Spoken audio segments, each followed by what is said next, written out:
Le matin, quand on se lève, c'est un peu comme les moteurs diesel, hein. C'est un peu lourd, il faut tirer, mais il faut vraiment sortir. Il faut vraiment sortir de son espace, sa zone de confort et la machine se met en route.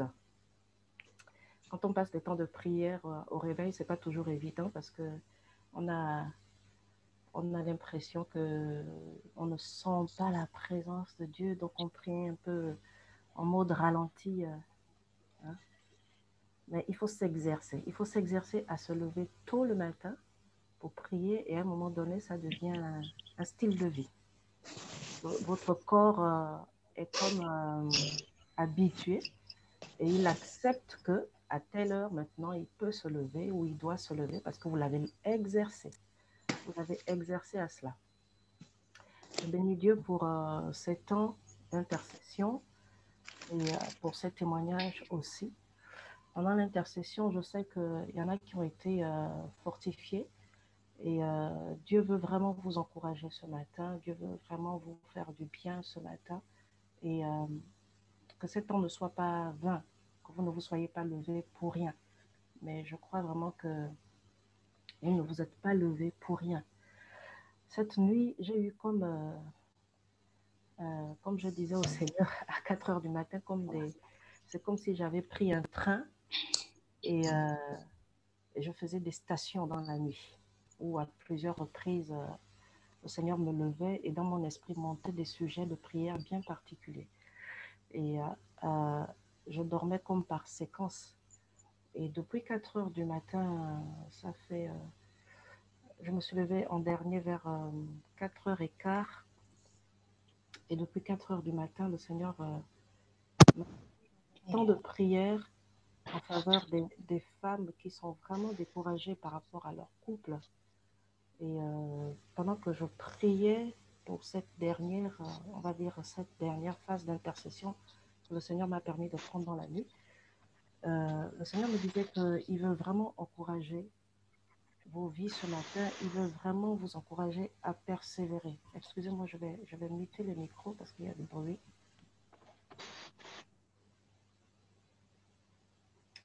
Le Seigneur veut vraiment vous encourager ce matin et sa grâce à notre égard n'est pas vaine. Et on ne se lève pas tôt le matin pour rien. Dieu voit ses sacrifices, Dieu entend nos cris, Dieu entend nos prières. Il entend nos prières pour nos couples, pour notre couple, il entend nos prières en faveur de nos enfants et il agit. Et quand on prie même pour ces différentes situations, il agit au-delà. Il nous donne plus.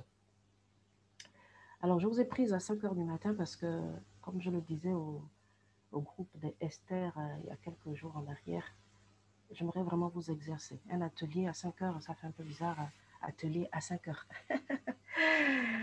Je veux vous exercer et vous communiquer quelques grâces. J'ai vraiment, au bout de plusieurs années de, de, on va dire, de gestion de couple, le Seigneur m'a vraiment permis de développer plusieurs réflexes et notamment la prière d'intercession et Dieu m'exerce vraiment davantage, de plus en plus, quand j'avance dans le ministère, à exercer la prière d'intercession. La prière d'intercession. Et à force de m'être exercé, le Seigneur m'a donné de développer des capacités surnaturelles. C'est vraiment pas par ma propre force, c'est vraiment des capacités surnaturelles. Je peux dormir à 2 heures du matin, me lever à 4 heures pour prier. Je peux dormir à 4 heures pour me lever à 5 heures pour prier. Je peux dormir à 1 heure du matin et me lever à 3 heures sans faire du sport avec le réveil. C'est devenu une habileté chez moi. C'est vraiment devenu quelque chose de naturel par la puissance du surnaturel. Et vous levez à 5 heures du matin, à 4 heures, donc, parce qu'on ne démarre pas à 5 heures, mais on se lève déjà à 5 heures, on se conditionne dans notre esprit. C'est vraiment pour vous amener à exercer votre esprit. Dès le réveil, le Seigneur a déjà commencé à agir parce que le fait de se lever pour venir participer à cet temps, c'est un acte de foi déjà. Alors nous allons écouter la parole de Dieu un instant et nous allons prier. Nous allons prier pour nos couples, nous allons prier afin que le Seigneur libère sa grâce, sa faveur. Et j'aimerais qu'on élève la voix et que l'on prie par rapport à la parole. Encore une fois, je sais qu'on l'a fait. pour que Dieu vraiment dispose nos cœurs en sa présence, dispose notre esprit à recevoir et nous équiper davantage, nous fortifier, nous relever, et que son huile coule davantage. Alors prions ensemble encore un instant pour la parole, que nous puissions la recevoir, comme la Bible dit, avec douceur, car c'est elle qui sauvera nos âmes, c'est elle qui nous donnera la grâce de vivre des choses extraordinaires. On va élever la voix un instant encore et prier. Seigneur, nous bénissons ton nom. Nous bénissons nos vies ce matin parce que nos vies sont ce matin comme un chantier sur lequel toi tu es le divin chef de chantier et tu viens travailler. Seigneur, tu viens reconstruire, tu viens parfois restaurer les façades, tu viens parfois détruire les mauvaises fondations, Seigneur. Et nous te bénissons pour ces temps dans la parole, ces temps qui viennent pour nous booster, pour nous renouveler, pour nous équiper, pour nous enseigner, pour nous instruire, pour nous corriger comme dit ta parole. Que ton nom soit béni, Père éternel, que ton nom soit élevé pour la vie que tu nous communiques à travers les Écritures.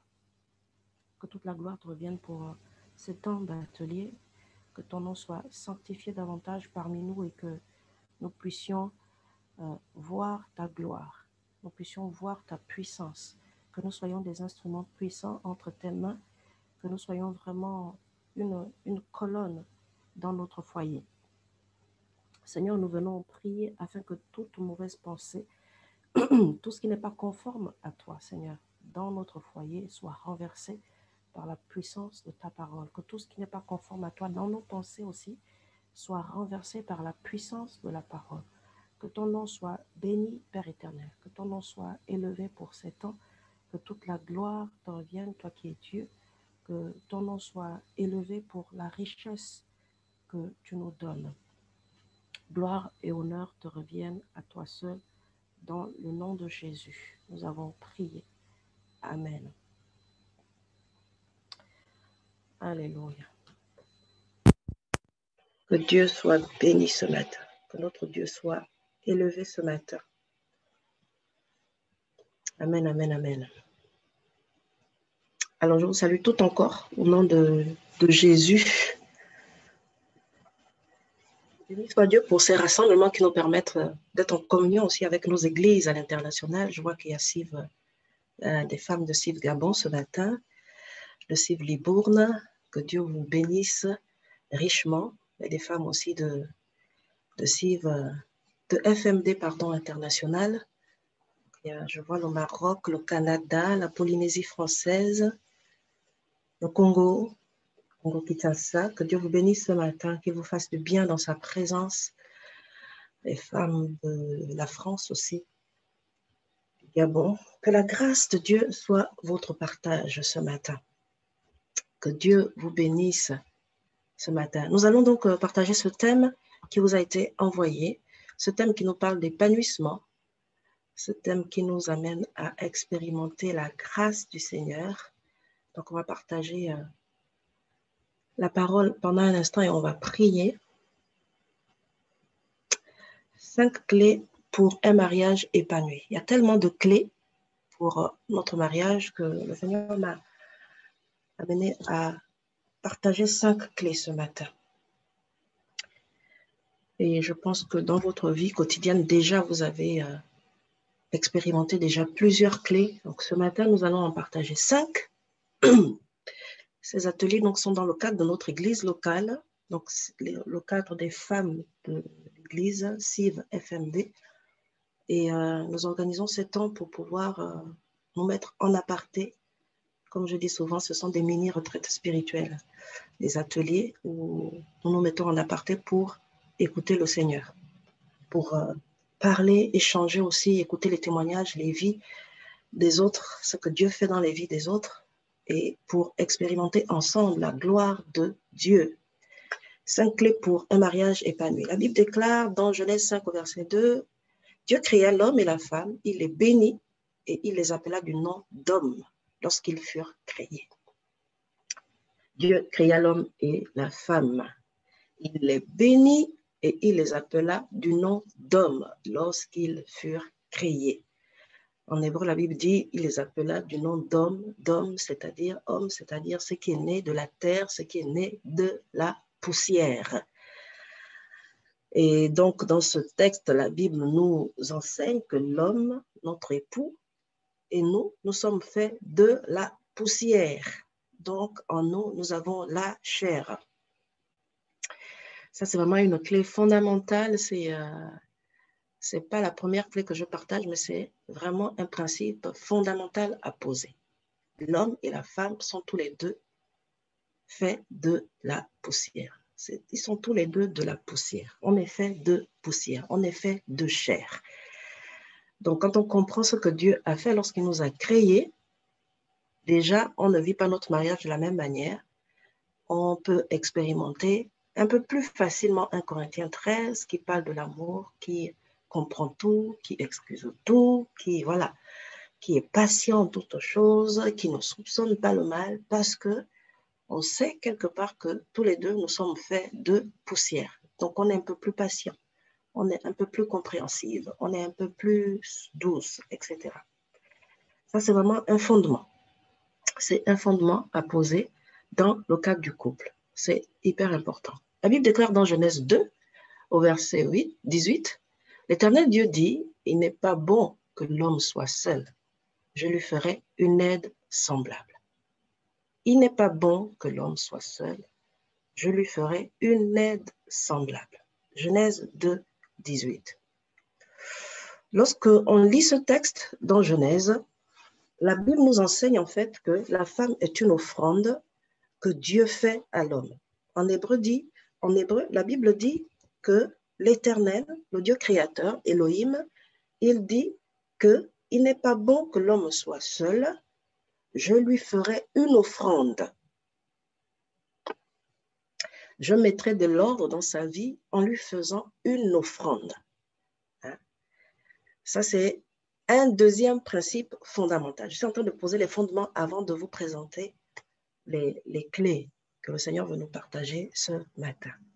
Dieu dit, il n'est pas bon que l'homme soit seul, je veux mettre de l'ordre dans sa vie en lui faisant une offrande. Donc le principe d'offrande, ce n'est pas l'homme qui a démarré avec, Dieu lui-même nous fait des offrandes. Et donc vous êtes une offrande pour votre mari. Je suis une offrande pour mon mari. J'aimerais que vous puissiez noter ça. Vous êtes une offrande pour votre mari. Dieu a fait de vous une offrande. Ah là là. Ça règle beaucoup de choses. Hein? Quand on comprend qu'on est une offrande pour notre mari. L'offrande, quand on étudie la Bible, l'offrande, lorsqu'elle était mise sur le sacrifice, il fallait que Dieu envoie le feu pour agréer cette offrande. Donc, il fallait que le feu descende. Hein? Quand on préparait le sacrifice, il y avait tout un cérémonial. Il fallait se purifier, il fallait se laver les mains avant de prendre l'offrande pour la mettre sur l'autel. C'était très important, il fallait se sanctifier. Il y avait toute une cérémonie et des étapes, tout un rituel, pardon, et des étapes, avant de venir présenter l'offrande. Et donc, quand on présentait l'offrande, le Seigneur mettait le feu, il faisait descendre le feu pour pouvoir la consommer et dire que oui, j'agrée l'offrande. Donc, dans votre vie, lorsque Dieu veut faire de vous une offrande agréable à ses yeux dans votre foyer, il envoie le feu. Il envoie le feu pour vous purifier. Il envoie le feu pour consommer l'offrande. Donc, il brûle l'offrande sur l'autel. Donc, chaque jour dans votre maison, Dieu envoie le feu pour brûler l'offrande. Comment est-ce qu'il envoie le feu? Ce n'est pas par forcément les disputes ou quoi, non. Dieu utilise la parole pour venir consommer, purifier tout ce qui n'est pas bon. Il vient sanctifier. La Bible dit que sa parole nous sanctifie. Donc, il vient à travers la parole nous sanctifier. Hein? Il vient nous purifier. Il envoie le feu du Saint-Esprit pour consumer ce qui n'est pas bon en nous, pour pouvoir nous amener à être purs pour Dieu. Donc, là où vous êtes, dites, je suis une offrande pour mon mari. Et Dieu envoie son feu pour me purifier, pour me sanctifier, pour agréer l'offrande que je suis. Un jour, je parlais de ça avec une épouse qui était très, très, très fâchée. Et elle disait que non. Moi, je refuse d'être une offrande. je refuse d'être une offrande. Quand on n'a pas compris ça, on n'est pas correctement positionné dans nos vies. Dieu nous dit dans sa parole que pour mettre de l'ordre, il met en place une stratégie, c'est qu'il fait une offrande à Adam. Dieu construit la vie d'Adam et lorsqu'il crée Adam, il part d'une décision. Il décide, le conseil trinitaire décide, hein, créons l'homme à notre image, à notre ressemblance pour qu'il domine. Donc, il part de la décision qu'il prend. L'homme est créé sous l'impulsion d'une décision, mais la femme est créée sous l'impulsion d'un constat. Pour créer la femme, Dieu va sur la base d'un constat. Il constate un manquement lorsqu'il crée la femme. Il constate un manquement et donc il vient pour résoudre un problème. Donc vous êtes la réponse. C'est pourquoi il fait une offrande à Adam. Vous êtes la réponse. Vous êtes une réponse dans votre foyer. Vous êtes une solution dans votre foyer. Comme je pouvais le dire durant toute cette semaine sur les réseaux, vous êtes cette chef d'orchestre dans votre maison que Dieu a mise en place pour pouvoir répondre à des besoins, pour pouvoir être la solution. Vous êtes la pièce maîtresse de la maison, vous faites le pont entre le mari, les enfants et même ceux qui sont intervenants extérieurs. Vous êtes le pont que Dieu utilise. Donc ce matin, c'est important de comprendre que vous êtes une offrande que Dieu fait à l'homme pour pouvoir le bénir. Il bénit l'homme et il lui fait une offrande en bénissant l'homme. Alléluia. Alors, lorsqu'il bénit, nous sommes positionnés dans notre foyer. Donc, nous allons voir ces différents principes. Le premier principe, donc, c'est que notre mariage est la propriété de Dieu. Lorsque Dieu fait cette offrande à l'homme, Dieu lui donne, à travers l'acte qu'il pose, en fait, d'être comme une sphère. Il crée un cadre, donc le mariage, et dans cette sphère, il est le propriétaire, celui qui règne, celui qui agit, celui qui est seul le maître, celui qui doit prendre le contrôle. Donc, premier principe ce matin, notre mariage est la propriété de Dieu. Si nous sommes mariés, c'est pour Dieu que nous le sommes. Première clé, pardon. Lorsque nous comprenons que notre mariage est la propriété du Seigneur, nous ne faisons plus les choses pour nous, mais nous le faisons pour le Seigneur. Nous venons dans sa présence et comme la Bible dit, nous ne sommes plus celles-là qui vivons comme nous le souhaitons, mais nous vivons pour Dieu désormais. Nous vivons pour Dieu, nous faisons tout pour le Seigneur et non pour les hommes. Et lorsque on peut vivre certaines situations, on ne les vit plus pour nous. Hein. Comme j'aime dire souvent par rapport à la soumission, par exemple, lorsqu'on est soumise, on n'est plus soumise à cause de notre mari, on est soumise à cause du Seigneur. On est soumise à cause du Seigneur parce que si nous sommes mariés, c'est pour Dieu que nous le sommes. C'est pour Dieu que nous le sommes. Et lorsque nous nous soumettons à notre mari, nous ne nous soumettons plus à cause de lui, mais nous nous soumettons d'abord à cause du Seigneur parce que notre mariage est la propriété du Seigneur. Et lorsque nous obéissons à Dieu dans notre mariage, nous le faisons donc avec joie. Lorsque nous prenons soin de notre maison, nous le faisons donc avec joie parce que notre vie appartient au Seigneur, notre couple appartient au Seigneur et nous ne sommes plus oisives dans nos maisons, mais nous sommes positionnés en tenant compte du fait que notre mariage, c'est un chant de Dieu. Notre mariage est le chant de Dieu. Il appartient à Dieu. Et donc, dans ce cadre, Dieu fait ce qu'il veut. Dans ce cadre, Dieu fait ce qu'il veut. Donc, je ne fais plus comme je veux, comme je sens, mais je fais comme Dieu le veut, comme Dieu le souhaite. Et donc, je ne vis plus le mariage de la même manière, avec mes aspirations. Si pour moi, me marier, c'était une gloire, pour qu'on m'appelle moi aussi madame, je ne vois plus les choses de la même manière. Si pour moi, me marier, c'était répondre à une soif au-dedans de moi, parce que les copines aussi se mariaient, moi, il fallait que mon tour arrive. Non, je ne vois plus les choses de la même manière, parce que je comprends que mon mariage est la propriété du Seigneur. Donc, il y a un maître qui est là et il fait ce qu'il veut. Hein. Si aujourd'hui, il me demande 1 heure de prière en faveur de mon foyer, je vais prendre ce temps de prière. S'il me demande d'investir dans mon mariage, je vais investir parce que c'est lui le chef et il sait ce qui est bon pour mon mariage. Donc ça, c'est la première clé.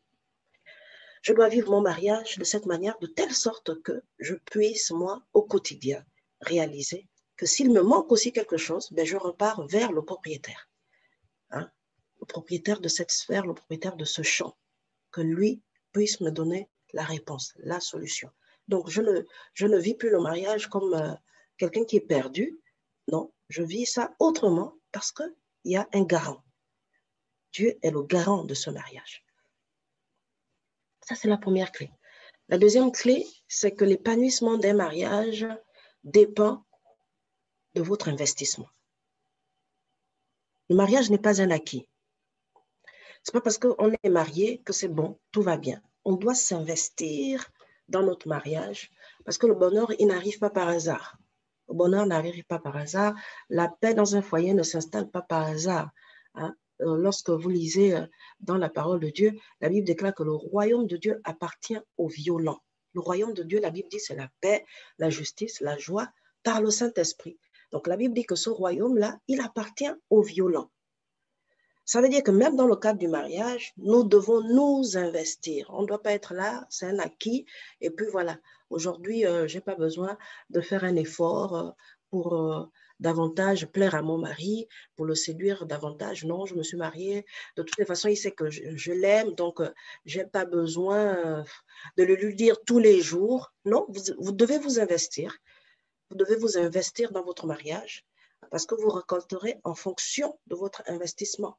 Vous devez aussi mesurer l'investissement, votre investissement en temps. Ça veut dire que vous devez donner de votre temps à votre conjoint, vous devez donner de votre temps à celui qui partage votre vie parce que, il faut s'investir pour s'épanouir. Il faut donner de sa personne. Il faut donner de son temps, il faut donner de son argent, il faut donner de ses émotions. Vous ne pouvez pas être dans un mariage et puis attendre tout d'un homme et se dire que non, mais de toutes les façons, il va faire. Ou bien quand il comprendra, il va faire. Ou bien quand il aura envie de me demander pardon, il viendra. Non, vous devez vous investir. Vous devez vous investir au quotidien, en émotion même. C'est-à-dire qu'il y a des moments où c'est compliqué, vous êtes fatigué, mais parfois, il va vous arriver des situations où vous aurez besoin de vous investir émotionnellement au-delà de la fatigue parce que votre mariage, l'épanouissement de votre mariage en dépendra. L'investissement peut être aussi en affection. Il y a des gens qui ne démontrent pas facilement leur affection à leur conjoint. C'est important de démontrer votre affection à votre conjoint. Ça fait partie aussi de l'investissement que vous devez donner. Hein? Moi, avec mon mari, on danse dans la maison. Moi, je ne suis pas une très grande danseuse. Hein. Il faut faire un concours, je peux d'avance me déclarer perdante parce que ce n'est pas mon truc. Mais mon mari, lui, il aime danser. Et donc, il y a des moments comme ça où il met la musique, il me dit, viens, on va danser. Donc, vous devez vous investir aussi en affection. Vous devez vous investir parce que ça entretient l'atmosphère dans la maison. Vous devez vous investir auprès de votre conjoint. En affection, c'est aussi le fait de s'investir dans vos émotions, donner, ne pas rester là comme ça et dire que non, mais comme je disais, de toutes les façons, tu sais que je t'aime. Non, mais vraiment donner. Donner de ses affections, de son affection. L'affection, c'est aussi le fait de partager. Partager ce qu'on ressent dans une situation qu'on peut vivre ensemble, une situation qui peut être difficile, une épreuve, c'est être présent aussi pour l'autre, donc donner. Et il y a en majorité des personnes ici qui viennent d'Afrique ou bien de descendance africaine et en général dans l'éducation africaine ou noire d'une façon générale, on ne nous apprend pas à donner au niveau affectif. Hein. On ne démontre pas ses émotions. Moi, j'ai grandi avec une maman. Ma maman ne m'a jamais prise étant adolescente et me dire que voilà, il faut apprendre à dire à ton mari, je t'aime. Je n'ai pas grandi avec ça, par exemple. Je discutais encore avec ma fille il y a quelques jours et ma fille me disait, c'est vraiment bien qu'on puisse parler parce que avec mamie, tu n'as pas parlé de certains sujets, tu n'as pas partagé certains sujets avec elle, mais avec moi, on en parle. Parce que, comme je dis à ma fille, c'est quelque chose que je n'ai pas vécu quand j'étais enfant. mais c'est quelque chose de très important. En fait, de discuter avec elle, de parler de ces sujets qui sont importants à ses yeux, de lui témoigner mon affection, de lui dire que je l'aime, c'est hyper important. Et surtout pour certaines qui ont des enfants, par exemple, qui ont des problèmes pour s'affirmer, votre affection va les aider à s'affirmer. À l'école, dans la famille, ça va les aider de savoir ils ont une identité à part entière et Dieu les aime pour leur identité, maman les aime pour leur identité. Donc, ça, c'est hyper important. Et donc, pour revenir dans le cadre du couple, l'investissement, c'est aussi au niveau des enfants. Plus vous allez vous investir au niveau de vos enfants, plus ça va créer une atmosphère agréable dans le foyer. Ne vous dites pas que tel aspect, bon, c'est mon mari qui gère, donc voilà, les papiers pour l'école, donc moi, je ne m'en occupe pas, je n'ai pas de regard là-dessus, l'éducation des enfants, non. Il faut vous investir auprès des enfants parce que ça va aussi créer un cadre favorable, une atmosphère agréable dans la maison. Vous allez rendre le pays, la maison habitable. L'investissement, c'est aussi dans le jeûne et la prière. Prendre du temps pour prier pour son couple, jeûner pour son couple, ne pas se dire que je prie au passage comme ça pour mon mari. Non, prier, prendre du temps pour son couple. Cette semaine, j'en parlais j'ai eu à cœur de faire une petite série d'enseignements, vraiment mini-série d'enseignements que j'ai eu avec les épouses de serviteurs de Dieu dimanche dernier. Et donc, je voulais partager quelques clés que nous avons vues ensemble. Et je parlais de la prière, donc sur Facebook, la prière pour le conjoint et le positionnement de l'épouse qui doit prier pour le conjoint. Et il y a une dame qui vient mettre, oui, mais nous devons nous soutenir mutuellement. Il n'y a pas que moi qui dois prier. Vous sentez déjà qu'il y a des embrouilles et tout. Et il y a quelqu'un qui lui a répondu que, sœur, le poste concerne d'abord les femmes aujourd'hui. Et donc, nous, en tant qu'épouses, nous devons nous investir dans le jeûne, nous investir dans la prière. Vous devez avoir un temps dans le mois où vous priez pour votre couple. Vous devez avoir un temps où vous êtes mis à part dans le mois pour prier pour votre mari. Prier pour sa vie. Prier pour sa vie en tant qu'époux. Prier pour sa vie en tant que papa. Prier pour sa vie professionnelle, pour son ministère et demander la grâce de Dieu. Que la grâce de Dieu le favorise davantage, que l'onction du Saint-Esprit vienne l'aider dans ces différentes casquettes qu'il porte pour qu'il rentre dans le plan de Dieu, pour qu'il rentre dans les choses que Dieu a préparées d'avance pour lui, qu'il ne soit pas oisif, qu'il ne soit pas là en train de subir la vie, qu'il ne soit pas là en train d'être passif dans la maison et ne pas prendre ses responsabilités.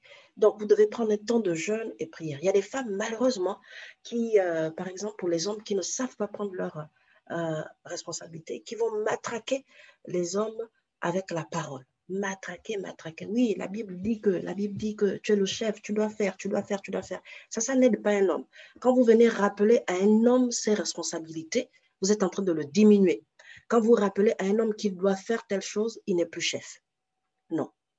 Quand vous rappelez à un homme qui le doit, il le doit, et il le doit, et il le doit, il n'est plus chef. Parce que ça, c'est le chef qui fait ça. C'est le chef qui dit à ses collaborateurs que voilà les tâches qui vous sont assignées, voilà ce que vous devez faire aujourd'hui, voilà vos objectifs pour le mois. Ce n'est pas le collaborateur ou celui qui a la position inférieure qui vient dire au chef que voilà, tu dois faire ça, tu dois faire ça, tu dois faire ça. Non. Le collaborateur vient avec des propositions. Ce serait bien que, voilà, ça c'est la position du collaborateur. Est-ce que tu ne penses pas qu'on pourrait faire telle chose? Est-ce qu'on ne pourrait pas faire telle autre chose? Ce serait bien que l'on voit tel aspect, etc. Mais on ne vient pas dire à un chef que tu dois faire ça. Voilà, parce que toi, tu n'es pas à ton poste. Voilà ce qui manque. Voilà ce qui ne fonctionne pas. Non. Toutes les fois que vous le faites, il n'est plus en position de leadership. Vous le diminuez, vous le descendez, en fait, vous venez lui montrer qu'il n'est pas capable. Et toutes les fois que vous avez fait ça, vous avez créé une brèche à l'ennemi pour pouvoir cribler votre couple parce que vous n'êtes pas correctement positionné. Et les femmes qui ont un très fort caractère ou qui sont super spirituelles, ça c'est leur truc. Elles excellent dans cet exercice, malheureusement, hein, où vous rappelez à l'homme que non. Voilà. Mais toi, tu ne fais même pas le culte de famille, c'est pas normal. Toi, tu ne fais pas telle chose. Il faut que tu changes de positionnement dans la famille. Si on n'est pas correctement positionné aujourd'hui, si on n'a pas des grâces aujourd'hui, c'est à cause de toi, etc., etc., etc. Non. Toutes les fois que vous le faites, vous êtes en train de pousser, en fait, votre mari à être davantage diminué, diminué et diminué. Et ce que vous attendez au final de lui ne vient pas. Ce que vous attendez de lui ne vient pas. Parce que ben, vous êtes en train d'écraser sa personnalité, vous êtes en train d'écraser en fait son leadership et vous l'emmenez en fait comme à réaliser davantage ses faiblesses. Vous êtes là pour le pousser, vous êtes là pour le pousser davantage. Et quand il a fait un pas en avant, il ne faut pas manquer de le remarquer et surtout lui faire remarquer que vous avez constaté et l'encourager. Ne pas être les expertes dans les remarques en disant que voilà, tu dois faire, tu dois faire, tu dois faire. Voilà ce que tu ne fais pas, tu ne fais pas. Non. Mais dès l'instant où il a posé un acte, où il a fait un effort, prenez aussi l'énergie nécessaire pour remarquer, lui faire constater que vous avez remarqué justement qu'il a fait cet effort. Donc ça, c'est de l'investissement émotionnel. C'est de l'investissement. Et tout ça, vous devez le mettre dans la prière. Vous devez prier, prendre un temps. Dans le mois, vous devez avoir un moment en aparté pour prier pour votre mari. Dans le mois, vous devez mettre à part une offrande. La Bible nous parle des offrandes. L'offrande est vraiment une clé, je vous assure, dans le couple. L'offrande est une clé. Comme je le disais, Dieu, lorsqu'il crée le cadre du mariage, il fait une offrande. Et l'offrande est une clé. Moi, il y a des moments dans le mois où je me pose. C'est un principe, comme la Bible dit par rapport à Job. Job qui, la Bible dit, avait la coutume. Il venait régulièrement devant le Seigneur avec une offrande pour ses enfants, pour sécuriser la vie de ses enfants. Ça, c'est une clé que le Seigneur m'a enseignée. Lorsque j'ai compris que j'étais une offrande, j'ai compris le principe de l'offrande par rapport à Adam et Ève. C'est une clé que j'ai mis en place dans mon couple où je me présente devant le Seigneur et je fais une offrande pour mon couple. Je donne à Dieu. Je viens et je dis à Dieu que voici mon offrande pour mon couple, Seigneur. Que ta grâce soit relâchée sur mon couple. Voilà tel aspect que je veux voir dans mon couple, dans la vie de mon mari, dans ma vie. Seigneur, je donne cette offrande ce matin pour mon couple. Que tu puisses envoyer le feu, que le feu du Saint-Esprit puisse descendre et consumer cette offrande. Et que tu puisses agréer. Lorsque Dieu consumait l'offrande, il rendait davantage fort les enfants d'Israël. Et c'est ça, lorsque nous donnons au Seigneur, nous rendons davantage fort notre couple. L'offrande, c'est parfois à mettre dans la corbeille. L'offrande, c'est parfois à semer dans la vie d'un autre couple. Vous voulez récupérer, en quelque sorte, les grâces que Dieu a données à ce couple. Vous voulez en bénéficier. Et là, vous posez un acte. Moi, mes pères spirituels, je pose un acte. Avec mon mari, on pose des actes à l'égard de nos parents spirituels. Parce qu'on sait que le Seigneur a déversé. Ils ont des années de mariage. Et nous voyons comment leur couple est épanoui et nous venons poser des actes. Nous faisons des offrandes. Quand ils ont un besoin et qu'on est au courant de ces besoins, on pose un acte à leur égard. Quand on n'est pas au courant, on pose un acte. Et Seigneur, étends ta main, voilà mon offrande. Et donc que tu bénisses leur vie. Et Seigneur, que tu transfères dans ma vie les grâces qui sont dans leur couple, au nom de Jésus. Donc, ça, c'est une clé fondamentale. L'épanouissement de votre couple dépendra de l'investissement que vous lui consacrez. Plus vous allez vous investir pour votre couple, plus vous allez récolter du fruit, du bon fruit. Et je parlais avec une femme dans la semaine et je lui disais qu'aujourd'hui, il y a tellement de choses. Il y a beaucoup de choses que ton mari te reproche et toi, tu es concentré sur ce que lui doit faire. Déconnecte-toi un moment. Déconnecte-toi. Et ce matin, vraiment, que l'on puisse se déconnecter un peu, sans vraiment se déconnecter parce que c'est le couple, mais que l'on puisse se déconnecter un peu de ce qu'on attend de notre époux, mais et on puisse se focaliser sur ce que Dieu attend de nous dans notre foyer. Que l'on puisse se focaliser ce matin sur ce que Dieu attend de nous en tant qu'épouse. Est-ce que dans notre quotidien, on est exercé plus à mettre le doigt sur ce qui ne va pas en face, ou est-ce qu'on travaille à améliorer la condition qu'on veut voir être améliorée? Est-ce qu'on travaille au quotidien à voir la gloire de Dieu en nous investissant? Peut-être que vous allez dire que vous êtes la plus chrétienne de la maison, donc voilà, vous ne pouvez pas faire aussi, l'autre n'est pas chrétien en face, ou bien l'autre est chrétien, mais il est un peu plus pécheur que vous, parce que dans le mariage, quand il y a des conflits, c'est souvent un peu ça. On a l'impression que l'autre est un peu plus pécheur que nous, donc c'est lui qui doit davantage se sanctifier. Et nous, Dieu est juste avec nous, Dieu est bon avec nous. Non. Même quand vous avez quelqu'un en face de vous qui est rebelle envers Dieu et qui pourtant connaît la parole de Dieu mais ne fait pas, votre positionnement est une clé. Votre investissement même dans cette condition est une clé. Est une clé.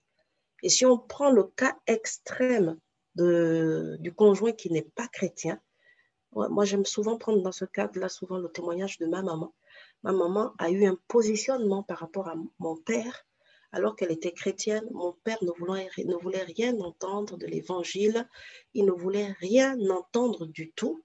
Et il le montrait clairement. Hein.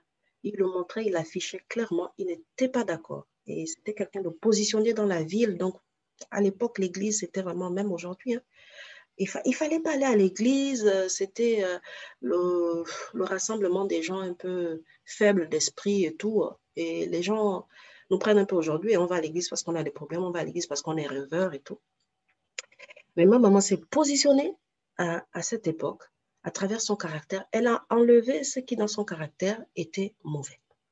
Elle a fait le tri.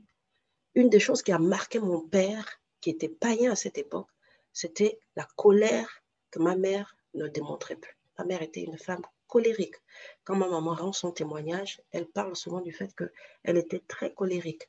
Et on a constaté que quand elle s'est convertie, une des choses qui avait changé dans l'atmosphère de la maison, c'est qu'elle ne se mettait plus en colère. Et une autre clé, c'était qu'elle elle a pris le sujet de l'atmosphère de sa maison à bras le corps dans la prière. Elle s'est investie dans la prière. Elle s'est investie. Elle mettait des temps de jeûne à part, des temps de jeûne et prière à part pour pouvoir demander au Seigneur d'intervenir dans son foyer.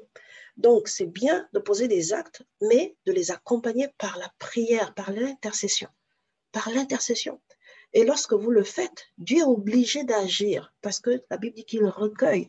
Il recueille dans nos prières. Il recueille nos prières dans une coupe.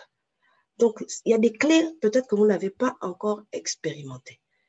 Et Dieu, ce matin, veut vous communiquer ces clés, ces principes, hein, pour pouvoir vous amener à aller plus loin dans votre mandat d'épouse. Aller au-delà de ce que vous faites aujourd'hui et voir la gloire de Dieu. Alléluia. La troisième clé, c'est de cultiver la relation, la vie sexuelle. La relation. Cultiver la relation ou encore la vie sexuelle. Quand je parle de relation ou vie sexuelle, je ne parle pas des rapports sexuels. Il y a une différence entre la relation sexuelle et les rapports sexuels. Les rapports sexuels, c'est la conséquence de la relation sexuelle. Avec nos conjoints, on a une relation sexuelle. La relation sexuelle, c'est tout ce qu'il y a autour. C'est-à-dire les moments de qualité. Ça va être les temps que vous mettez en aparté pour votre mari, les temps de qualité. Ça va être ces moments que vous mettez à part pour affectionner votre mari. Ça va être la petite caresse, hein, la main qui passe peut-être sur sa tête ou sur son bras. Ça va être aussi le fait de le valoriser. Tu es très bien habillé, elle est jolie ta cravate. Ça va être les temps où, où vous allez que tous les deux, par exemple, au resto. Il n'y a que vous deux. Il n'y a pas les invités, là, les assistants. Hein?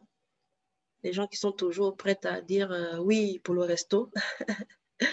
Les voisins, là, de proximité, là, qui sont dans vos maisons, là. Ça va être ces temps où Vous n'avez pas du tout de rapport sexuel, mais où vous affectionnez votre époux.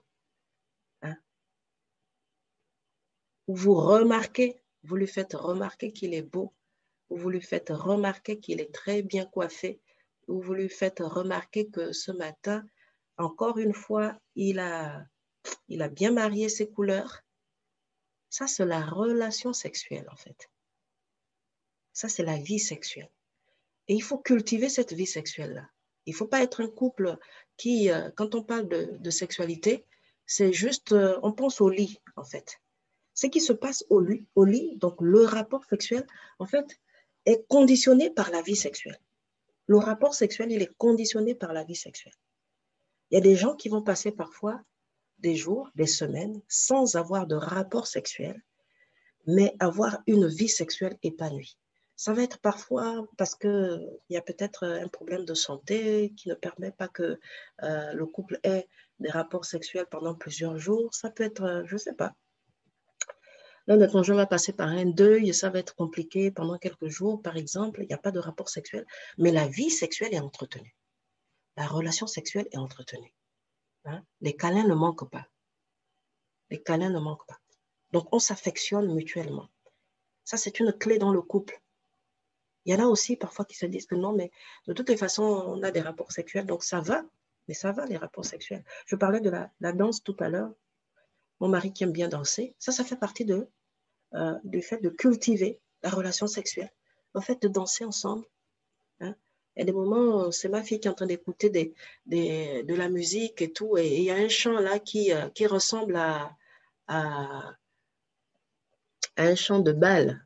Il dit, oh, remets ton chant là, remets ton chant. Après, il m'appelle.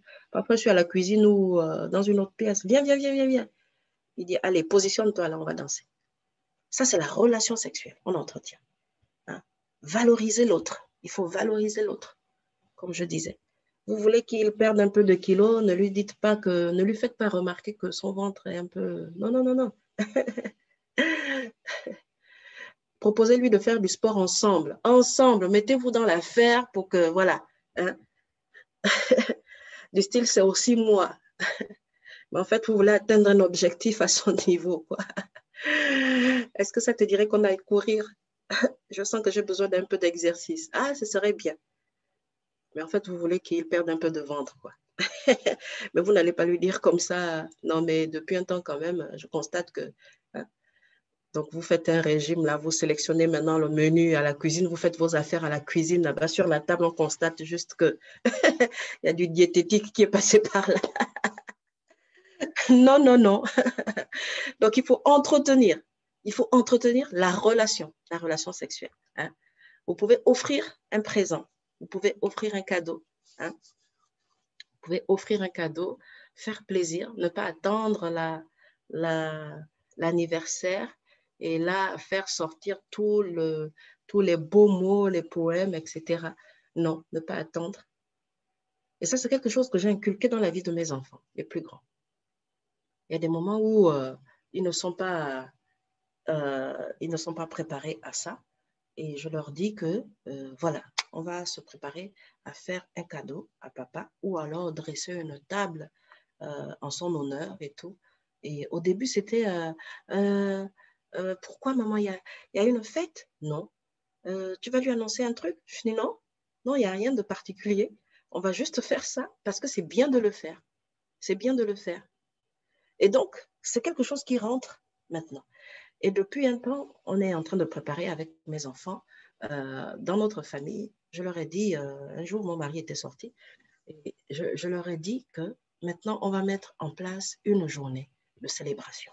Chacun, à son tour, aura une journée de célébration. C'est-à-dire que dans cette journée de célébration, ce sera ton jour, quoi. Donc, si c'est la journée de papa aujourd'hui, eh bien, chacun prépare ce qu'il va faire pour papa.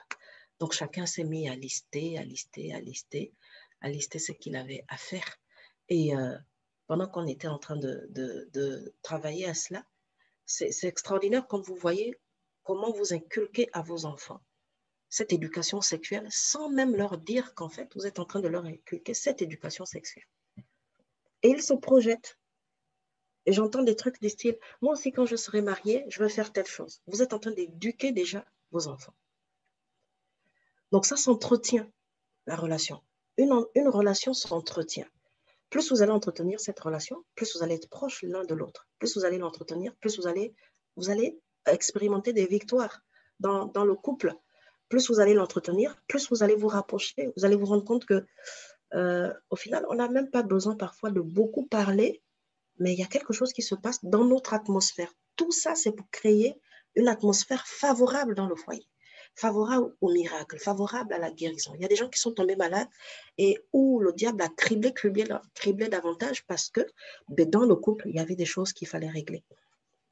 Il y avait des choses qui n'étaient pas conformes à la parole. Et donc, il a eu accès. Ça a été des brèches où il a eu accès, en fait, au couple. Donc, c'est important. Il faut cultiver cette relation. Il faut cultiver cette relation sexuelle et aller au-delà des stéréotypes, aller au-delà aussi des conventions. La convention, c'est on donne un cadeau le jour de l'anniversaire de mariage, le jour de l'anniversaire de l'autre. Ça sont les conventions, ça. Il faut aller au-delà des conventions. Il faut aller au-delà des conventions. Il faut communiquer davantage. Moi, avec mon mari, on communique beaucoup. Parfois, on est ensemble dans la maison, mais on communique même par message. On se partage des enseignements, on se partage des choses qui font rigoler, on se partage des petits messages pour échanger, pour cultiver la relation, simplement. Pour cultiver la relation. Donc ça, c'est la troisième clé. L'avant-dernière clé, c'est cultiver l'adoration. Cultiver l'adoration dans votre vie. La Bible dit dans Genèse 1, verset 26, quand Dieu dit, faisons l'homme à notre image et qu'il domine. Dieu confère tout simplement un mandat. Quand le Seigneur le dit, en fait, il confère à l'homme un mandat, celui d'amener son règne sur la terre. Et donc, Dieu, il fait l'homme à son image afin qu'il domine. Dieu nous a créés pour dominer. Mais avant de le faire, il lui donne d'abord son image. C'est dans l'adoration que nous allons être semblables à lui. Dans Corinthiens, la Bible dit que nous tous qui le visage découvert, contemplons comme dans un miroir la gloire de l'Éternel. Dans 1 Corinthiens 3, 18. La gloire de l'Éternel. Nous sommes transformés en la même image. Hein? Et nous sommes transformés de gloire en gloire. Dans l'adoration, le Seigneur nous donne d'être transformés de gloire en gloire. Dans l'adoration, nous devenons davantage semblables au Seigneur. Dans l'adoration, il nous permet en fait d'installer dans notre foyer l'atmosphère du ciel. Plus vous serez une adoratrice, plus vous allez entretenir l'atmosphère du ciel dans votre maison. Et l'atmosphère du ciel, c'est l'atmosphère de la paix, c'est l'atmosphère de la gloire de Dieu, c'est l'atmosphère de ce que la Bible appelle kadosh, le poids, Shekinah, le poids de la gloire de Dieu. C'est-à-dire qu'on fait descendre le poids de la gloire de Dieu et la gloire. Ce poids vient faire éclater les jougs qui pèsent, les jougs de divorce, les jougs d'adultère, les jougs d'orgueil, les jougs de division. Lorsque vous entretenez la présence de Dieu en tant qu'adoratrice, la nature divine qui est en vous, en fait, impose le règne de Dieu dans votre maison. Cette nature divine impose le règne du Seigneur dans votre maison. Donc, vous devez être une adoratrice et offrir davantage votre corps au Seigneur, votre être tout entier au Seigneur. Laissez Dieu vous émonder à travers l'adoration pour qu'il puisse vous impacter. Hein? Plus on adore le Seigneur, plus on reçoit de sa personne, de qui il est. Plus on adore le Seigneur, plus on grandit dans la connaissance de Dieu. Ce qui fait que dans le foyer, on est positionné différemment. Dans le foyer, on vient alors comme une adoratrice et on honore Dieu. On dit à Dieu que c'est toi qui es élevé. On ne vit plus les situations difficiles de la même manière. On dit c'est toi qui es élevé, Seigneur. Tu es grand, tu es saint. Tu es digne de louange, tu es digne d'adoration. Seigneur, reçois mes hommages, reçois toute la gloire. Je me fais petit dans la présence de Dieu et je laisse la nature divine m'impacter. Je laisse la nature divine m'impacter. L'amour qui est en Dieu, il me transfère cela dans l'adoration. Ce qui fait que je deviens patiente. J'excuse tout, je pardonne tout, comme dit la Bible. Mais en même temps aussi, la puissance qui est en Dieu m'impacte. à travers l'adoration. Et à travers cette puissance-là, je domine sur les situations que je vis à cause du mandat que Dieu m'a donné, le mandat de domination.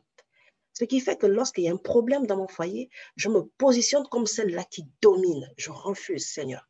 Je refuse que cette situation perdure. Je déclare au nom de Jésus que ça s'arrête ici, au nom de Jésus de Nazareth. Et donc, j'appelle la gloire de Dieu. J'appelle la gloire de Dieu à se manifester dans ma maison et je cultive l'adoration. Je cultive l'adoration. Jésus a dit à la femme samaritaine que c'est pas juste une tradition que nous, les Juifs, nous adorons, mais nous adorons Dieu parce que nous le connaissons.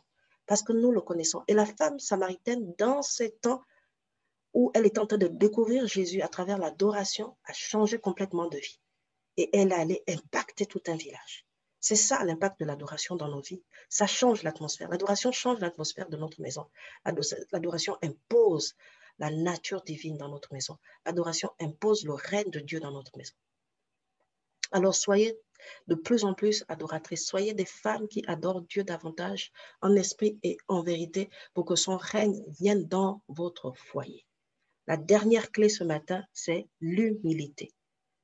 La clé dans la gestion des conflits. L'humilité. L'humilité. Un mariage épanoui, c'est un mariage dans lequel on trouve des gens humbles. Des gens humbles, des gens qui savent reconnaître leurs erreurs, mais aussi les gens qui savent s'humilier. Parfois, le conflit n'est pas causé à cause de vous, mais vous venez vous humilier. Vous venez vous humilier. Demandez pardon. Il y a des femmes qui ont posé des actes d'humilité en présence de leur mari parce que le Seigneur leur a donné cette clé pour pouvoir déstabiliser l'œuvre du malin dans leur maison. La Bible dit dans Proverbe 18 au verset 12, « Avant la ruine, le cœur de l'homme s'élève, mais l'humilité précède la gloire. » Avant la ruine, le cœur de l'homme s'élève. Donc l'homme ne se retrouve pas comme ça à terre, hein? On ne se retrouve pas comme ça dans la ruine, on ne se retrouve pas criblé parce que, comme un peu par hasard, non. La Bible dit qu'avant ça, l'orgueil s'est élevé dans nos cœurs. L'orgueil. Et la Bible dit que la crainte de l'Éternel enseigne la sagesse et l'humilité précède la gloire. On peut être sage sans être humble. Il y a des gens aujourd'hui, vous leur parlez, oh, ils sont de bons conseils, mais pas humbles du tout. Et il y a beaucoup de femmes qui ont renversé leur maison parce qu'elles manquaient justement d'humilité. Quand vous les regardez, oh, ce sont des femmes spirituelles, des femmes qui vraiment, voilà, vous écoutez comment elles parlent de Dieu, elles sont vraiment spirituelles, quoi. Elles sont puissantes, ce sont des femmes de prière et tout, mais pas humbles du tout. Que non, là, moi, je ne peux pas m'humilier. C'est toujours moi qui fais, donc aujourd'hui, je ne fais pas. C'est toujours moi qui viens demander pardon, aujourd'hui, je ne fais pas. Tant que vous ne le faites pas, bien-aimés, vous allez vous rendre compte que la ruine va commencer à dévorer petit à petit votre couple. Il y a des gens qui m'ont dit, mais vraiment, moi, je ne comprends pas. Hein, depuis qu'on est mariés et tout, ça ne va pas du tout dans notre couple. Pourtant, on aime le Seigneur, mais ça ne va pas. On est toujours en train de se prendre la tête et tout. Je ne comprends pas. Il manque l'humilité. Et ça, c'est une clé surtout dans la gestion de conflits. L'humilité. C'est une clé dans la gestion de conflits. Quand vous êtes dans l'impasse, c'est une clé. La Bible dit, avant la ruine, le cœur de l'homme s'élève d'abord. Avant la ruine. L'humilité précède la gloire. Avant la ruine, le cœur de l'homme s'élève. Je ne sais pas ce qui se passe dans votre foyer, comment est-ce que vous vivez votre foyer aujourd'hui. Peut-être que votre mari est en tort sur plusieurs points, mais la Bible dit que l'humilité précède la gloire. L'humilité précède la gloire. L'humilité précède la gloire. Ne soyez pas sage à vos propres yeux et vous limitez à ce que vous êtes une femme spirituelle, vous connaissez les Écritures, et puis à chaque fois même, vous êtes en train de brandir les Écritures à votre époux et tout. À chaque fois qu'il faut parler, vous êtes toujours du haut de votre spiritualité en train de brandir les versets bibliques. Non. Vous devez vous humilier, vous devez vous rabaisser et dire que je te demande pardon. Je te demande pardon. Si on se retrouve là aujourd'hui, c'est de ma faute. Même si vous vous dites que non, voilà, c'est pas moi qui ai causé ça. Et n'allez pas dire que je te demande pardon, même si je sais que... Non, non, non, non, non, non. Là, vous gâtez tout, là. Ça, c'est pas l'humilité, ça c'est la revendication. Ça, c'est pas l'humilité. C'est de la revendication, ça. Et comme j'aime le dire, il faut faire tomber les panneaux de revendication. Tous les bureaux là, de réclamation doivent fermer. Là, hein. C'est du business pour l'ennemi. Il faut fermer les bureaux de réclamation, hein, où vous êtes assise en tant qu'épouse en train de dire que moi, j'ai besoin de ça. Lui, il doit faire ci, il doit faire ça. Ça sont les bureaux de réclamation que vous avez créés dans vos foyers. Il faut les fermer là. Ils doivent tomber en faillite. Hein. Il faut faire tomber les panneaux de réclamation. Là, c'est bon. Les bannières. On fait tomber ça ce matin. Et on s'humilie devant le Seigneur. Il y a une situation qui est créée dans le couple, et même si ce n'est pas vous, on s'humilie devant le Seigneur. Vraiment, je te demande pardon. Si on se retrouve là aujourd'hui, c'est de ma faute. C'est certainement que je n'ai pas bien fait quelque chose. Comme Abigail qui va vers David et qui dit que non, là, vraiment, c'est compliqué. Hein? David a décidé de tuer son mari, tuer toute leur maison, et que c'est compliqué là. En fait, si Nabal ne t'a pas bien reçu, c'est de ma faute. C'est vraiment une femme sage. Dans 1 Samuel 25, une femme sage, mais aussi humble. Elle allait se rabaisser devant David alors que c'est son mari qui avait péché. Donc l'humilité vous préserve. L'humilité vous éloigne des conflits. Et quand vous êtes dans le conflit, l'humilité aussi va vous en sortir. C'est l'humilité qui permettra de sortir de ce conflit. Je vois des femmes ici qui sont dans l'impasse depuis des mois et même des années. Le Seigneur veut que vous puissiez vous humilier. Posez un genou à terre devant votre mari et demandez pardon. C'est compliqué ça. Hein? C'est compliqué ça parfois.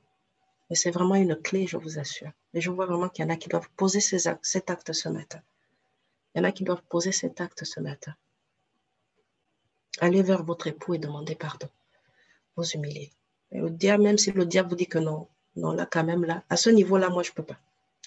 Même si le diable vous dit ça ce matin, dites-lui que vous êtes une offrande, comme on l'a vu. Dieu a fait de vous une offrande et l'offrande sur l'autel ne boude pas. Elle laisse le feu la consumer.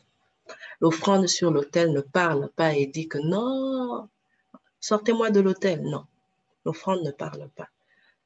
L'offrande laisse le feu descendre.